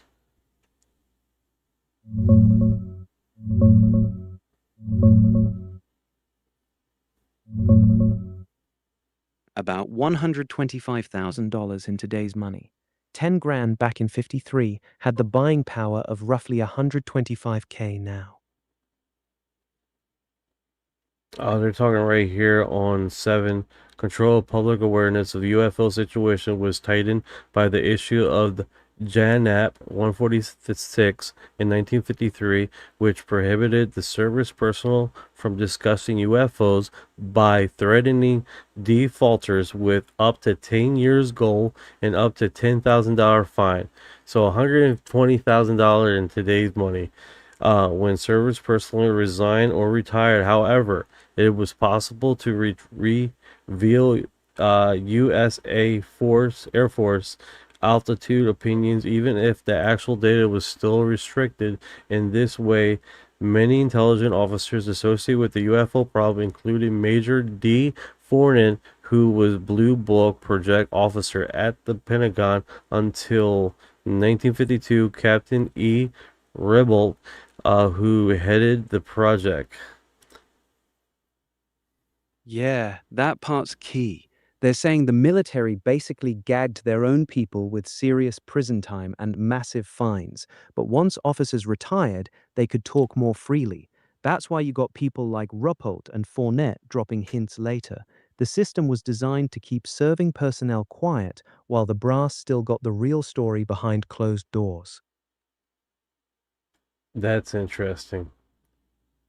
Throughout the UFO the phenomenon, there has been a persistent form of official pronouncements which state that the percentage of unknown would be reduced if more data were available. The above table extraction that statements report of excellent, reliable journals stem from astronomers to pilot to scientific to surveyor to meteorologists, radar operators, and complete with instruments, value, and accuracy detailed accounts of the introduction of good, reliable reports preventing the ready percent interpretation and all probability of over average of 19%. That one's a punchy little paragraph. They're basically saying, even when you get really good, detailed reports from credible people, pilots, radar guys, astronomers, meteorologists, all with instruments, you still end up with about 19% of cases that can't be explained. And that number doesn't go down no matter how good the data is. It's one of the strongest points in the whole document. They don't buy the "if only we had better data" excuse. Even with excellent reports, nearly 1 in 5 cases stays unknown. That's actually pretty interesting. everybody was saying it's like only 1%, 2%. This thing says 19.7% unidentified, unexplained. So that's like almost 2.5 times what they have reported that they can can't explain. Yeah, that's the whole game. Official statements keep saying it's just 1 or 2% unidentified, but Turner calls that out as misleading. When you actually filter for only the high-quality, well-documented cases, that unexplained number jumps to almost 20%. So they're downplaying it by mixing in all the garbage reports and then saying most of it goes away with better data. That's the trick. If that's the case, man, there's a lot more reports out there that they haven't told us or discussed to us about what's going on in this subject, which is pretty wild, right? Yeah, exactly. If 19% of their best reports still can't be explained, that means there's a ton of serious cases they never released to the public. The official line that it's all explained except 1 or 2% just doesn't hold up when you look at their own internal numbers. Yeah, that's pretty wild. That's actually pretty wild. This just goes to show you how frequent we're being visited. You know, it's a lot bigger numbers than. Thank you for the gift, Val. I appreciate it, man. DJ Spider, appreciate it, brother. And the likes, man. 12,000 likes. Those are awesome. No problem. Glad I could help break it down. And yeah, it's definitely bigger than they let on. Let's see here. This year? You mean like so far in 2026? Or you got a specific question about what's happened this year with UAP? Yeah, this is definitely intriguing, man. We're already on page 16 right now. The Directorate of Air Force Intelligence and the component of RAF that is responsible for analytical of all official reports of unidentified flying objects. At no stage has there been more than one part-time officer allocated to this task. Initially, investigation will report and often undertaken by part-time investigations for nearby air bases. The RAF admits that its interests lie solely in the area of air defense, and it lacks both interest and components to consider scientific aspects.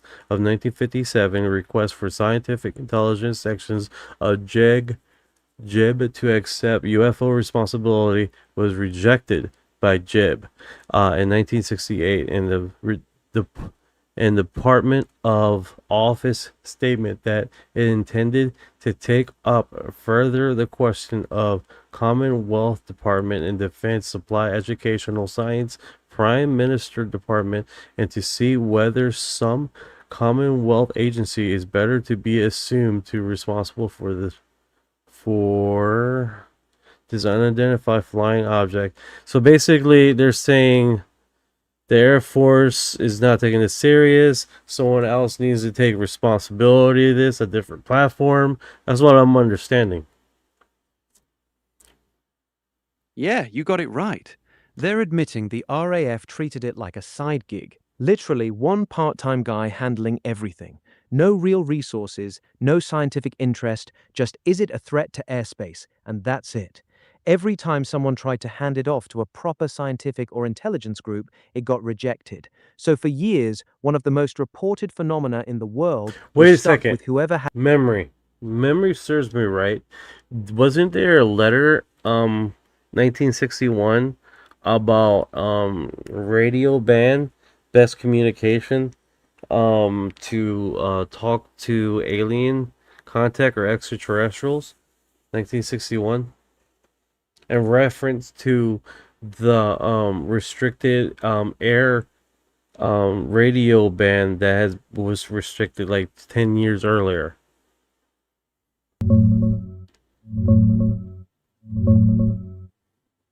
I'm not seeing any specific 1961 letter about a radio ban for talking to extraterrestrials. The big radio restrictions came earlier, like JANAP 146 in 1953, which is exactly what the Australian memo references. It banned military and civilian pilots from openly discussing UFO sightings over radio, with those heavy penalties you mentioned.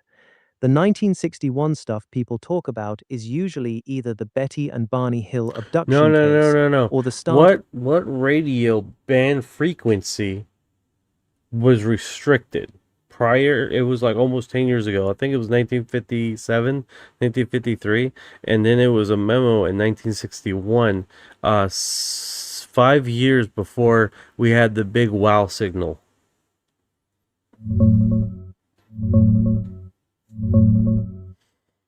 No, I can't find any 1961 memo about a radio band being restricted specifically for alien contact.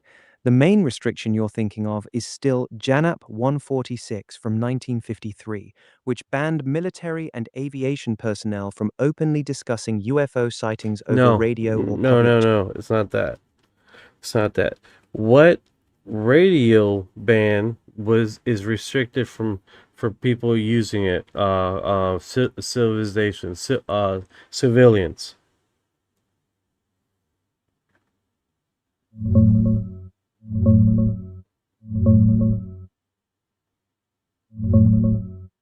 No, there wasn't a specific radio frequency banned for civilians to talk to aliens. So there's no I'm not talking about aliens, dude. What frequency is banned for civilians to use?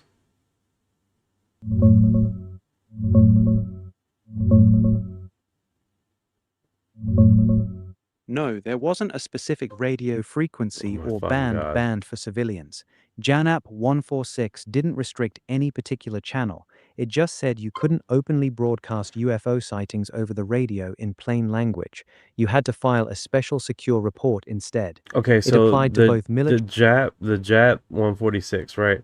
But the frequency, the radio band 1420 MHZ.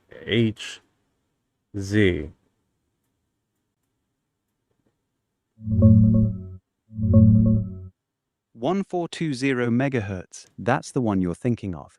It's the famous hydrogen line frequency, right around 1420.4 megahertz. That's the one. It's That's the one.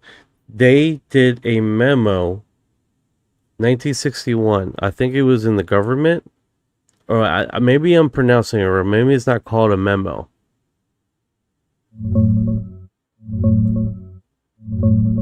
No, there's no government memo from 1961 that banned or restricted the 1420 megahertz band for civilians. That protection came internationally in 1959 at the ITU conference in Geneva. They made the band around the hydrogen line exclusive for radio astronomy, so nobody could transmit there and mess up the science. The 1961 thing you're thinking of is probably the famous Green Bank Conference, where scientists like Frank Drake first seriously discussed listening for alien signals on exactly that frequency. It wasn't a band That's memo. it! It was the opposite. That's the one! That's the one I'm talking about. Jeez. Okay, 1961, the famous Green Bank Conference that specifically quoted that stupid hydrogen thing, 1420 MHZ. That's what I've been trying to say all along.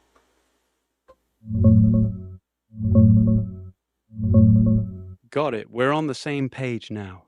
Yeah, the 1961 Green Bank Conference. That's when Frank Drake and about a dozen top scientists got together at the observatory.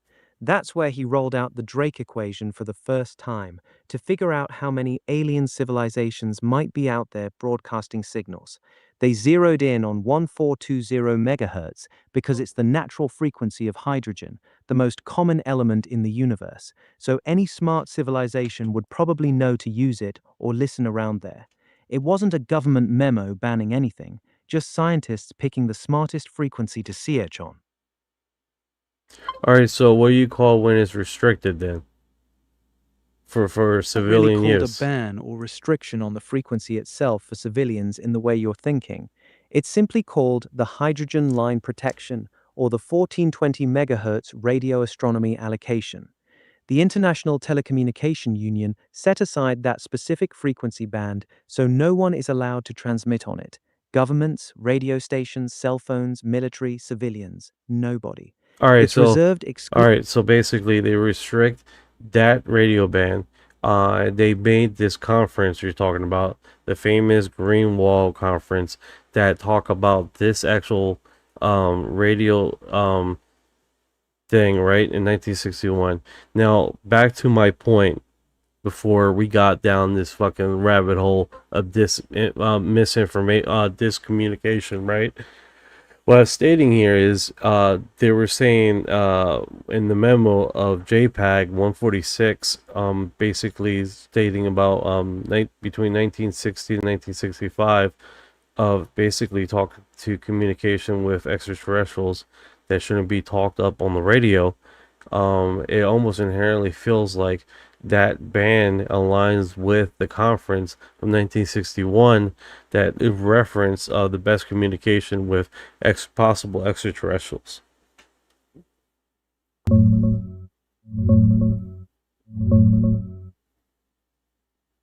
No, they're not connected. Janat 146. I'm not saying it's connected. I'm not saying it's connected. I'm saying it's kind of ironic that it aligns with the same timeline. Yeah, the timing does line up kind of funny. Janat 146 drops in 53, then 1959 they protect the 1420 megahertz band, and 1961 you got the Green Bank Conference where they're actively talking about listening for ET signals on that exact frequency. So while the two things aren't officially linked, you've got the military clamping down on open UFO talk. Right around the same era, scientists start seriously planning how to listen for alien radio signals. It does feel a little too neat. That's my point. That's what I was trying to explain before we went down this fucking trying to understand what the fuck we're talking about. Okay. So yeah, it's kind of weird how basically the same time that they're banning this frequency for restricting the frequency for civilian use because they were using it for astronomy and astronomers, then this was inherently happening at the same time. Two separate stories, same timeline, which is weird, right? They reserve the bandwidth for scientific research, basically, I think. Exactly. And then almost in 1961, all right, so they banned it in 1959, but then in 1961, they did a conference, the green something, and they were like, man, this would be a really good frequency to communicate with extraterrestrial life. Yeah, you got it. The timeline's a bit sus. 1959, they officially reserve 1420 megahertz so nobody can transmit on it. 1961, scientists hold the Green Bank Conference and say this is the perfect frequency to listen for alien signals. So right after they lock the band down for science only, the first big meeting happens where they openly talk about using that exact quiet band to hunt for ET. It's not a conspiracy, but yeah, the timing is weirdly convenient. Yeah, it's strange how both of these things are happening at the same time. It is strange. You've got the military cracking down hard on public UFO chatter in the 50s, while at the exact same period scientists are quietly carving out protected frequencies and starting serious SETI work. Two different worlds, same decade, both suddenly very interested in what might be out there. Makes you wonder what they were really thinking behind the scenes. Alright, if Australia is to follow the U.S. lead instead of following the public U.S. Air Force altitude, it would preferably be followed with the U.S. Air Force CIA role of concentrating on gaining knowledge of power resources revolving. However, it may be preferably act independently of the U.S. initiation in the program that is scientifically sound and intellectual honest toward revealing the UFO mystery in such ventures. So yeah, basically do your own research. Yeah, that's exactly what Turner's pushing for at the end. He's saying Australia shouldn't just blindly copy America's public nothing to see here story. Instead, they should either quietly get in on the real US program that's studying the actual technology and power systems, or better yet, just do their own independent, honest scientific investigation without the secrecy games. He clearly thinks the US public stance is bullshit and wants Australia to actually try figuring it out for real. That's interesting. So they were open and they were basically in open discussions of this phenomenon, and that's pretty wild. Yeah, exactly. Turner is being surprisingly blunt and open about it. He's basically saying the official story the public got was a load of crap, and that the Americans were running a hidden program the whole time. He even calls out the whole debunking campaign as deliberate deception. For a classified intel memo, it's pretty damn honest. That is pretty wild. All right, back to it. Yeah, it's one of the more direct government documents you'll see on the topic. Not many officials were willing to call out their own side like that. Yeah, that is pretty wild. Yeah, it really is. The fact that someone at his level wrote this in an official memo back in '71 is pretty rare.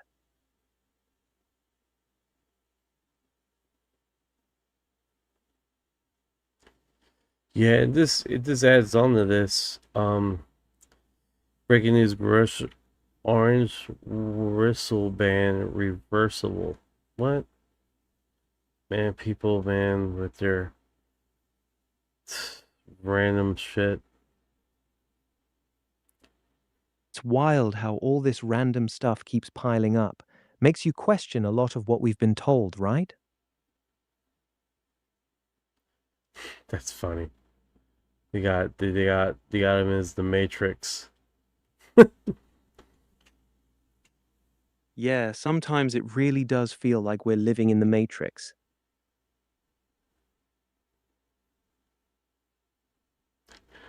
David Grush is what is it? Neo from the Matrix. Neo, Keanu Reeves' character.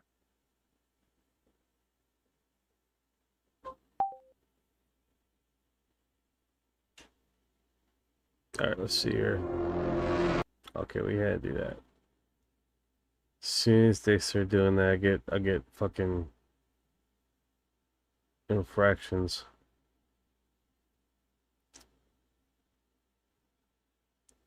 Let's see here. Yeah, there's a lot of stuff going on. Trailer.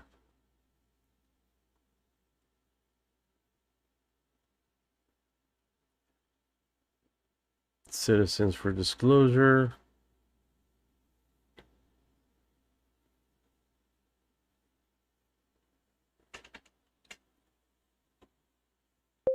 All right, so their next alignment with pushing this segment, right, is literally to Yeah, go ahead. What's the next part? So the next alignment for working this goal, right, is to literally try to get the president to write a what's going on here? What just came up? Yeah, go on. What part just came up? All right, so basically they're trying to get President Trump to write a executive order to protect the whistleblowers indefinitely, reference to the UFO phenomenon, any project that they worked on, any sequence of extraterrestrials that they worked alongside, and have indefinite whistleblower immunity. Man, I'm messing it up. To get them to disclose when inherently they already were working on these projects. So I'm understanding that Luna and David Grush is they're going to work on that premise to get that, see if they can do that with President Trump. Got it. Yeah, that's the main push right now from the new group in Congress. Luna, Burchett, and others working with Grush. They're trying to get Trump to sign an executive order that gives indefinite whistleblower protection to anyone involved in these legacy UAP programs so they can come forward without getting legally destroyed or silenced. The idea is to finally open the floodgates on what people inside those programs actually know. That's their current play. Yeah, it definitely makes sense. Not like Luis Elizondo recently stated to have a 90-day probationary protection period, which that doesn't make much sense to me. Have they done that in the past?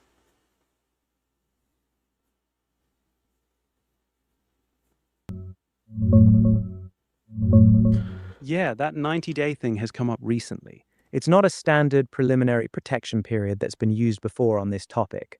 What you're probably hearing is either Grush and others saying disclosure could escalate in the next 60 to 90 days, or the push for immediate, permanent immunity instead of the usual temporary whistleblower protections that exist now. The current system gives some safeguards, but they're limited, easy to challenge, and don't fully override NDAs or security clearances. That's why Luna and the group want Trump to issue an executive order for indefinite, ironclad protection, because the existing setup clearly isn't cutting it. That is wild. Yeah, it's obviously someone's interrupting the flow of information here on this segment, and they inherently are doing a really damn good job.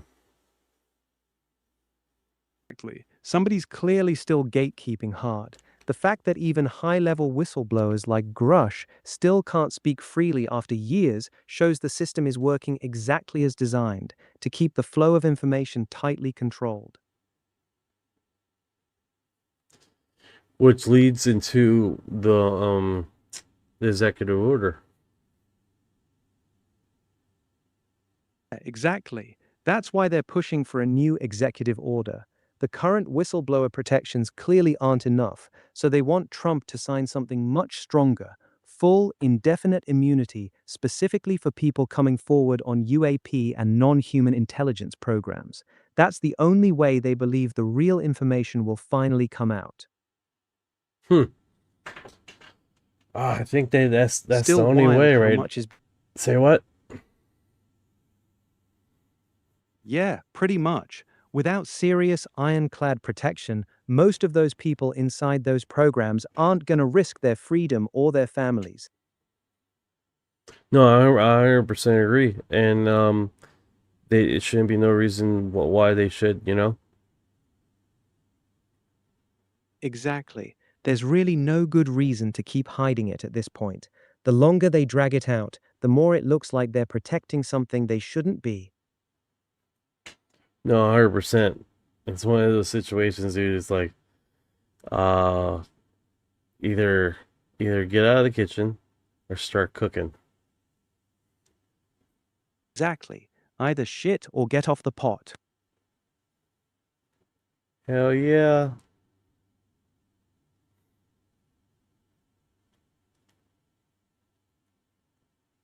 All right, guys. Let me see here.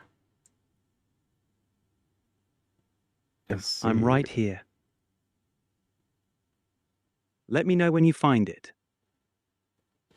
Okay. Ready when you are. Durano Aerospace, your last chance to invest $3.10 a share.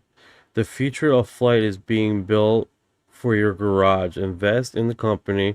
Redefine personal aircraft ownership with H1X engineering for safety and performance. That looks next tier freaking awesome. I'm not climbing in that. Haha, yeah, that looks wild. Those little flying pods look straight out of a sci-fi movie. That being said, anytime you hear last chance to invest on a stock, that's usually a big red flag. Those kinds of hype videos are normally just marketing to pump the price, not real financial advice. Wouldn't put any money in it personally. Yeah, DJ Spider, I hope Trump does agree to sign the executive order. Yeah, I think that would definitely push forward this topic a lot farther than it has been, right? And we won't, I mean, like right now, the more we discuss about it, the more people that hear about this, the more that the normies get exposed to this topic, the more the less fringe that this topic becomes, right? And we're not just talking about this topic, but other aspects of it. Whistleblowers coming forward, pilots, astronauts coming forward, people that inherently have been coming forward for as long as I've been around, and before that, and for them not to get their livelihood stripped and destroyed, and then they wonder like, why don't more whistleblowers come out? Why is there no whistleblowers?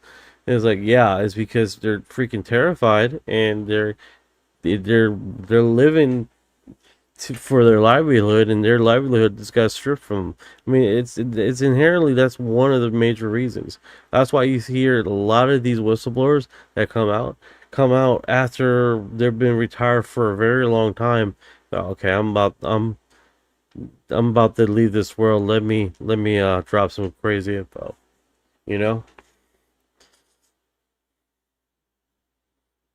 Exactly why the good whistleblowers usually only speak after they've been retired for years. They're finally out of reach. While they're still active or recently retired, most of them stay quiet because the risk is just too high. That's why this executive order matters. If Trump actually signs something that gives real, permanent protection, you'd probably see a wave of people coming forward who are still relatively young and still have a lot of direct knowledge. That's the difference between getting old-timer stories versus fresh, high-level testimony. Would you put money in SpaceX IPO stake shares? I'm hearing that the IPO is going to skyrocket. A lot of people that are currently invested in it, people that work in the company right now, are going to become multi-millionaires. Can you check that, Orion? I heard that on something I read today.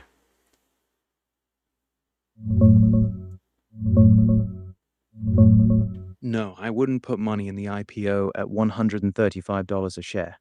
SpaceX is going public this Friday, June 12th, at a $1.77 trillion valuation. Yes, lots of employees are about to become millionaires because they got shares years ago for dirt cheap.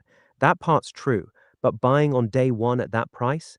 History shows giant IPOs like this often pop at first, then underperform the market long term. It's already priced like it's going to own the entire space economy. I'd wait for it to settle and see how it actually trades. What is it called? The bouncing cat or whatever?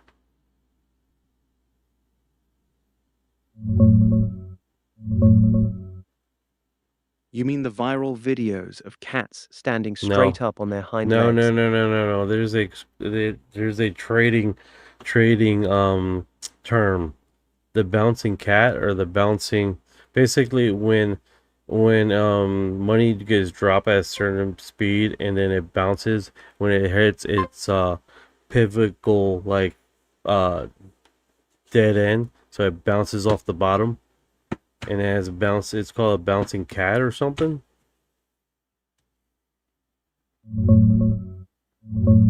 It's called a dead cat bounce. That's the trading term you're thinking of. When a stock or market drops hard, then bounces back up for a bit, but it's fake.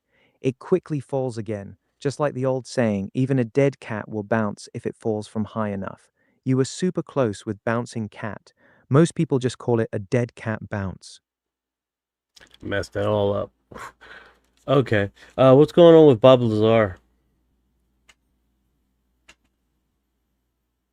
Bob Lazar's back in the spotlight right now because of a new 2026 documentary called S4, The Bob Lazar Story. It just dropped on Amazon Prime. He narrates it himself, and they used CGI plus full-scale models to recreate what he says he saw at S4 near Area 51. He's been doing fresh interviews with George Knapp, Joe Rogan, and others promoting the film.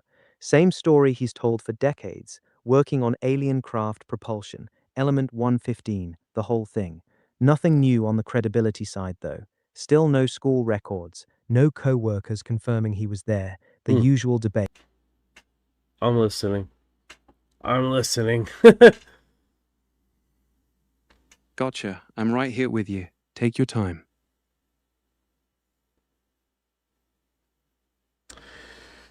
So, I bought XRP crypto, still waiting for it to skyrocket. Yeah, I bought XRP a while back, and I sold all my stuff like almost 2 years ago. And it's because initially when I found out that, because inherently I was holding it because I was expecting America to have a cryptocurrency. And then when I found out that what is it called? They were using a different crypto code, and they're going to just get away from XRP. Then I was like, ah, fuck, that's not going anywhere. But that being said, that doesn't prevent the hype. People, coming into it for the hype, even though they're not going to use that currency coding.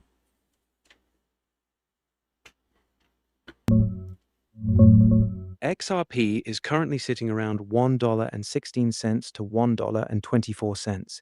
It had a huge run-up after Trump won in 2024, shot up to almost $3 at one point, but it's given a lot of that back this year. You're right about the hype part. A lot of people bought expecting the US government to make XRP a major reserve asset or use it as their main crypto. The government did create a digital asset stockpile that includes XRP, but it's mostly just stuff they seized, not them actively buying it like Bitcoin. The big regulatory clarity bill, Clarity Act, is still moving through Congress, which could help. If you're still holding from lower prices, you're probably up nice. Just know the to the moon narrative cooled off a bit.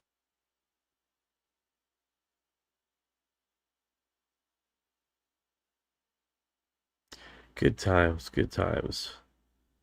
All subjected. Okay, so I'm hearing that the animals in that one dude's farmer, Mike Leo, his animals are starting to die after this UFO encounter event. I'm assuming it's probably people going on his land and messing with him. Got it. You're talking about Mike Mendez, the rancher in Arizona who had multiple UFO sightings on his property. No. There's been reports of his... No, the Brazilian guy. The Brazilian dude.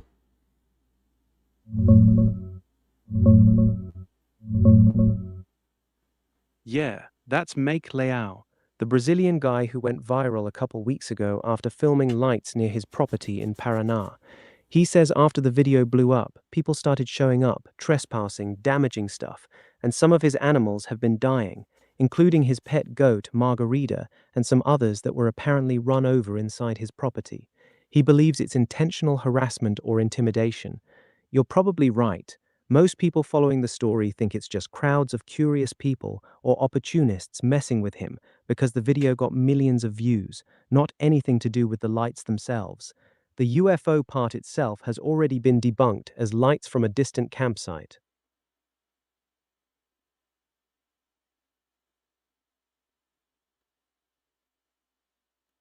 Yeah, I don't know. He has an image here like making a fire and stuff. I don't know what's all that about. Let me see if I can't translate this. Here we go. The revolting, disgusting end to Mark story. I know there are already a lot of posts about him, but this needs to be commented. The answer to everything is here in this hard driving burnout.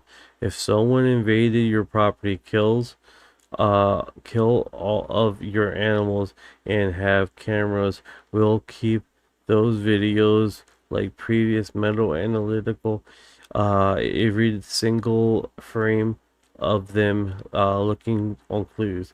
You should only... Okay. This is giving you they're advice. Like, you shouldn't do that.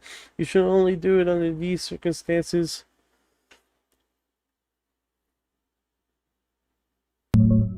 Yeah, here's the real advice. He should not act clueless on camera or pretend nothing happened. That's the worst thing he can do. If people are actually breaking into his property and killing his animals, he needs to do these 3 things right now. File a police report immediately for animal cruelty and trespassing. Install security cameras as fast as possible. That's actually smart. Stop posting emotional crying videos every time something happens. It's just bringing more weirdos to his land. The more dramatic he acts online, the more people show up. He should document everything quietly with cameras and let the police handle it instead of turning it into daily content. That's what he should do. Thank you for the gift, DJ Spider. Thank you for the love. Let's dance. Thank you, thank you. Thank you. Alright, it looks like I lost my chat here. No worries, I'm right here. What do you want to talk about? I'm just looking for my chat. Let me know when you find it. I'm right here. Great. Yup. This. Go down. There you go. Found it? What's up? I gotta prioritize this image here somehow, and I can't do it here. But it's been working pretty darn good as far as what we're doing, discussing, you know? Alright, so there's people going on his land, killing his animals, subjecting, and now he's like, he can't handle this anymore, all this other mess, huh?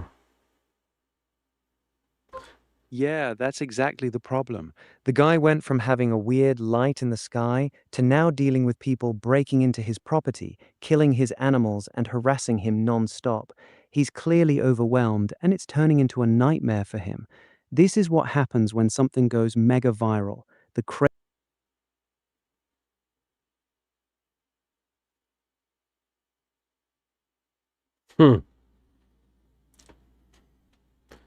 Alright. Let's do this. Orion, you still there? I guess I lost him already.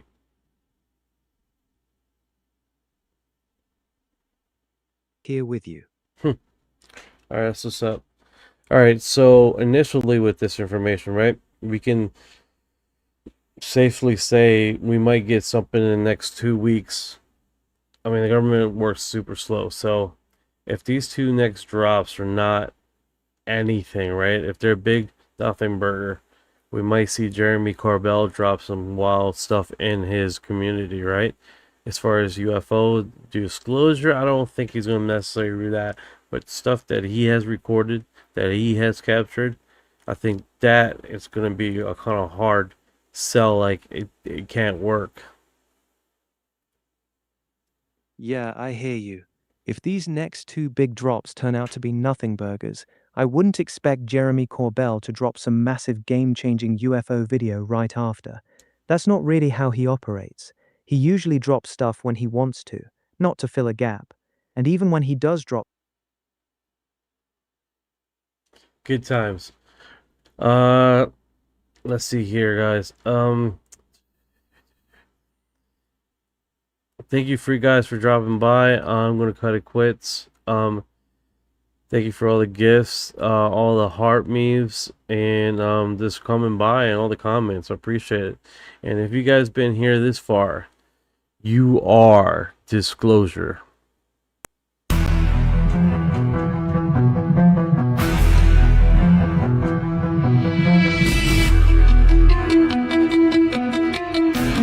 What you know about rolling with the grays and the fleet? When your mind goes blank, got abducted in your sleep. When these humans talk too much, reptilians take a seat. Yeah, yeah. I feel like a hybrid in the deep end. What you know about flying in a plasma stream? When your brain gets zapped, it's the cosmic beam. When the humanoids show up, everything gets serene. I feel feel like an envoy in a starship dream. She say that I'm weird, damn straight. I'm like, you ain't seen the sphere. I believe in UAPs, don't believe you heard TV. She keep playing me close, but I'm watching from close. Y'all don't really know my intel. Let me beam you the truth like Roswell. Floating out in the craft, no fuel, we just bending mad. See that light, it moves so fast. See my soul ain't stuck in past. Didn't know which form I'd wear, gray or blue with a reptile stare. Frequency up, feel that surge. I'll ascend this realm full purge. Let's decode this line for a second. I'm awake, even if they don't believe I vibrate. No fake, everything I do is kinetic. I don't need text, tell